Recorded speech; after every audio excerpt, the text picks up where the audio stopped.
ഗസയിൽ ഇസ്രായേൽ കൊലപ്പെടുത്തിയ ഫലസ്തീനികളുടെ എണ്ണം 70,000 കടന്നു. ഗസ ആരോഗ്യ മന്ത്രാലയമാണ് മരണം 70,100 ആയതായി അറിയിച്ചത്. ഖാൻ യൂണിസിൽ 2 കുട്ടികൾ ഇസ്രായേൽ ആക്രമണത്തിൽ കൊല്ലപ്പെട്ടു. റഫയിൽ യെല്ലോ രേഖ മറികടന്നുവെന്ന് ആരോപിച്ച 3 പേരെയും ഇസ്രായേൽ കൊന്നൊടുക്കി. വെടിനിർത്തൽ ലംഘിച്ചും ഇസ്രായേൽ ആക്രമണം തുടരുന്നതിനിടെയാണ് മരണസംഖ്യ 70,000 കടന്നതായി വെളിപ്പെടുത്തൽ.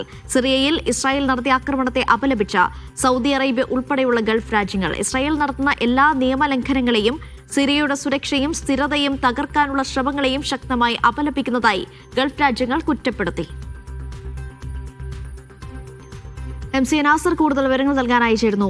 നാസർ, ഗസയിലെ മരണസംഖ്യ 70,000 കടന്നിരിക്കുന്നു എന്നുള്ളതാണ് ഇപ്പോൾ പുറത്തുവരുന്ന റിപ്പോർട്ടുകൾ. വെടിനിർത്തൽ എന്നത് പേരിന് മാത്രമായി പോകുന്ന കാഴ്ചയാണ്. അതിന് പിന്നാലെ നമ്മൾ കണ്ടത് ഇപ്പോൾ മരണസംഖ്യ 70,000 ഉയരുന്ന സാഹചര്യമാണുള്ളത്. എന്താണ് ഗസയിൽ ഇപ്പോൾ സംഭവിക്കുന്നത്? ഇപ്പോൾ അതിന് പിന്നാലെ സിറിയയിലും ആക്രമണം നടന്നതായുള്ള റിപ്പോർട്ടുകൾ വരുന്നത്. എന്താണ് സിറിയയിലെ സാഹചര്യം?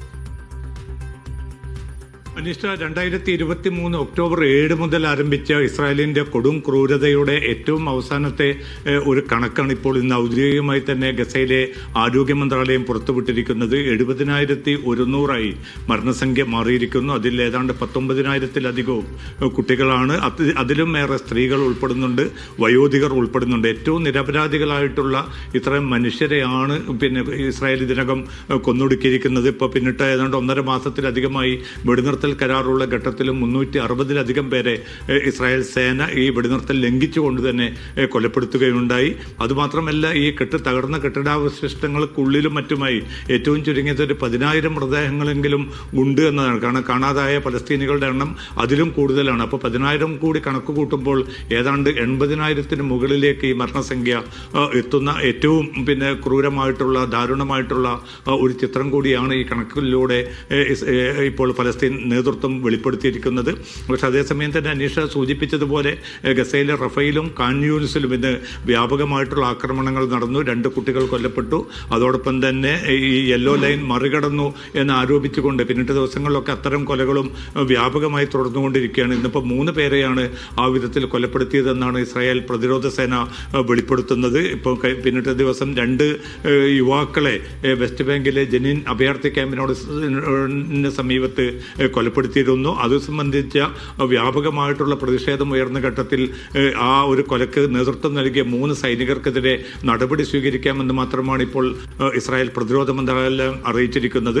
അതോടൊപ്പം തന്നെയാണ് 14 പേരെ കൊലപ്പെടുത്തിയ സിറിയയിലെ ഇന്നലത്തെ ആക്രമണം. ആ ആക്രമണത്തിനെതിരെ വ്യാപകമായിട്ടുള്ള പ്രതിഷേധമാണ് GCC തലത്തിലും അതോടൊപ്പം തന്നെ അറബ് രാജ്യങ്ങളും യൂറോപ്പും UN ഉൾപ്പെടെയുള്ള സംവിധാനങ്ങളും ഇപ്പോൾ രേഖപ്പെടുത്തുന്നത്. ഏറ്റവും ശക്തമായിട്ടുള്ള ഒരു ആക്രമണമാണ് നടന്നത്. ഇനിയും അത്തരം ആക്രമണങ്ങൾ നടത്താൻ തങ്ങൾ തയ്യാറാകുമെന്ന സൂചന കൂടിയാണ് ഇസ്രായേൽ പ്രതിരോധ മന്ത്രാലയം നൽകുന്നത്. കാരണം സിറിയയിലെ ഒരു സുരക്ഷയും സമാധാനത്തിലേക്കും സിറിയ തിരിച്ചു വരുന്ന ഈ ഘട്ടത്തിലുള്ള ഇത്തരം ആക്രമണങ്ങൾ സിറിയയുടെ കെട്ടുറപ്പും അതിൻ്റേതായിട്ടുള്ള ഐക്യവും തകർക്കുന്ന ഒരു സാഹചര്യമാവും രൂപപ്പെടുത്തുകയെന്നാണ് UN സെക്രട്ടറി ജനറൽ തന്റെ പ്രതികരണത്തിൽ വ്യക്തമാക്കിയിരിക്കുന്നത്. അനീഷ, ശരി. ഗസയിലെ മരണസംഖ്യ 70,000 എന്നാണ് ഔദ്യോഗിക സ്ഥിരീകരണം വരുന്നത്. മരണസംഖ്യത്തിൽ കൂടാൻ മാത്രമേ സാധ്യതയുള്ളൂ. ആരോഗ്യ മന്ത്രാലയമാണ് ഇക്കാര്യം സ്ഥിരീകരിച്ചിരിക്കുന്നത്. അതിന് പിന്നാലെ തന്നെ ഇസ്രായേൽ സിറിയയിലും ആക്രമണം നടത്തിയിരിക്കുകയാണ്. അതിനെ അപലപിച്ചുകൊണ്ട് ഗൾഫ് രാജ്യങ്ങളും രംഗത്തെത്തിയിരിക്കുന്നു. വിവരങ്ങൾ നൽകിയത് MC നാസർ.